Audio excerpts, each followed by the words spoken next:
Hey, let's talk about starting powerful conversations that lead to Jesus. Having conversations with your friends that connect them to the gospel is probably the most important thing you can do to practically communicate Jesus to your friends. Did you know that 75 to 90% of Christians make a lasting commitment to Jesus through a friend who explains the gospel on a relational, conversational basis? Most people come to Jesus when a friend just has a conversation and explains the gospel to them. Only 17% of new Christians make a lasting commitment to Jesus by coming to an event, like a church service. And we love inviting people to events, and I hope you're doing that all the time. But even more important is that you just learn to begin to talk about your faith. Jesus said, Matthew 28:19, "Go, make disciples of all nations, teach them all that I've commanded you, baptize them in the name of the Father, the Son, and the Holy Spirit." Here's the truth. You can't make disciples like Jesus told us to without relationships, and you can't have relationships without conversation. So let's learn how to have some great conversations that connect to Jesus. Now, I know it's very intimidating when we begin to talk about sharing our faith through a conversation with a friend. I know it intimidates me from time to time, but anybody can learn to have great conversations and connect them to Jesus. So we're going to go through 5 tips, 5 easy ways to share Jesus through an everyday conversation. The first tip is this. Number 1, conversations about Jesus begin before you even open your mouth. Now, I know that might not make sense to you now, but think about this. Your actions, the way you conduct yourself, the way you serve people around you, it communicates before you even open up your lips who you are and what you care about. So if you want to have a powerful conversation that leads to Jesus, the first thing you've got to do is earn the right to be heard by being a sacrificial example of Jesus. Be nice to the people around you. Compliment them, serve them, buy a friend lunch, give them a ride, help them with their schoolwork. Whatever you've got to do, serve them like Jesus did. Jesus went around, he healed people, he brought and he fed them all kinds of food and things. And you can do these practical things as well by just tutoring your friends, carrying their books for them, talking with them about their problems. Earn the right to be heard, because the first tip is this: conversations begin before you even open your mouth. Second tip you've got to understand about having powerful conversations that lead to Jesus is simple. Powerful conversations that connect to Jesus are others-centered. Now, what does that mean? Well, there's 3 kinds of conversation. First, there's self-centered conversation. This is where you only talk about yourself. Have you ever known anybody who could ever talk about themselves? Oh my goodness, they just drone on and on and on and on talking about themselves. Nobody wants this kind of friend. That's not even a conversation at all. So when you go to talk to a friend about Jesus, remember, don't talk about yourself. The second kind of conversation is message-centered conversation. This is a commercial. This is when all you can talk about is your message. And let's be clear about one thing. As a Christian, you've got the greatest message ever told.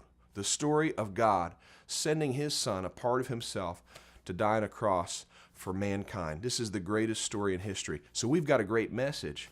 But think about when you hear a commercial over and over again on television. It's a message-centered piece of communication, and it kind of gets annoying from time to time. It's the same way for people when all we can talk about is Jesus.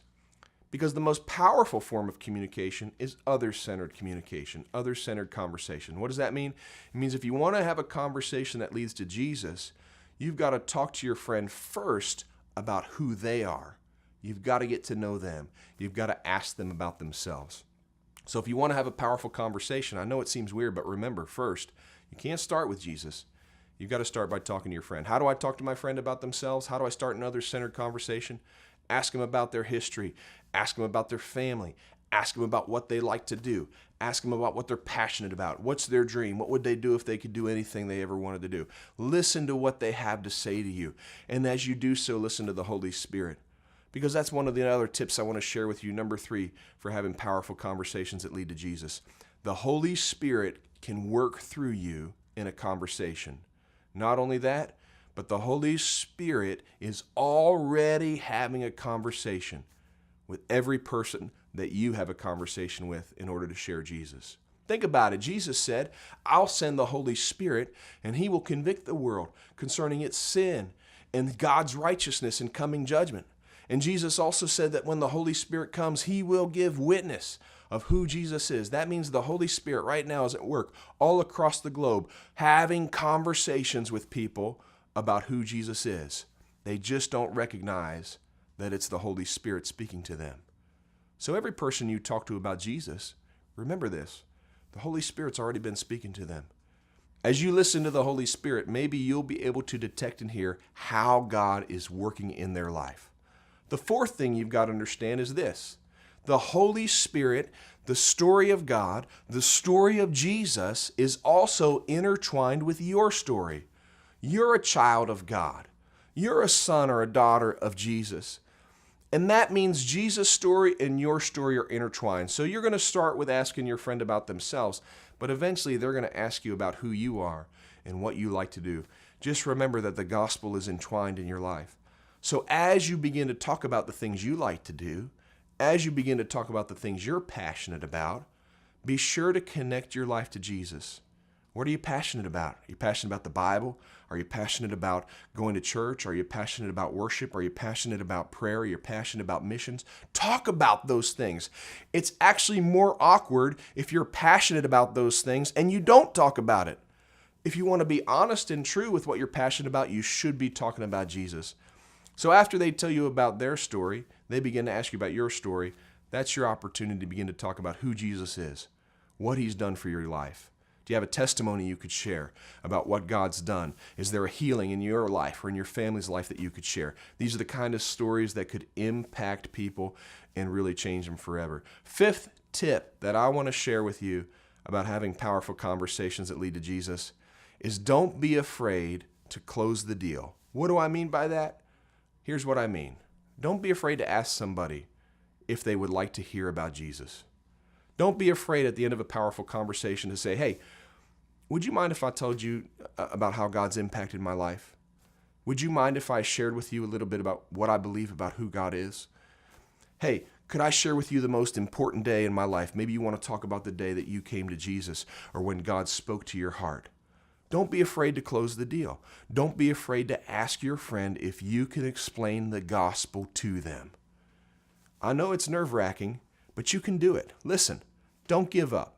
Don't stop listening. The average person needs to hear an adequate presentation of the gospel 7.6 times before they gain faith to believe in Jesus. That means you've got to talk to your friends 7 times or more before they'll gain faith to believe in Jesus. So don't give up. Never stop. Keep up the good work. Practice having powerful conversations. As you do, you'll get better and better at it. Learn to be comfortable by listening to the Holy Spirit and continue to ask, could you transmit, could you share the gospel with a friend? Hey, thanks. I hope you have some great, powerful conversations that connect people to Jesus.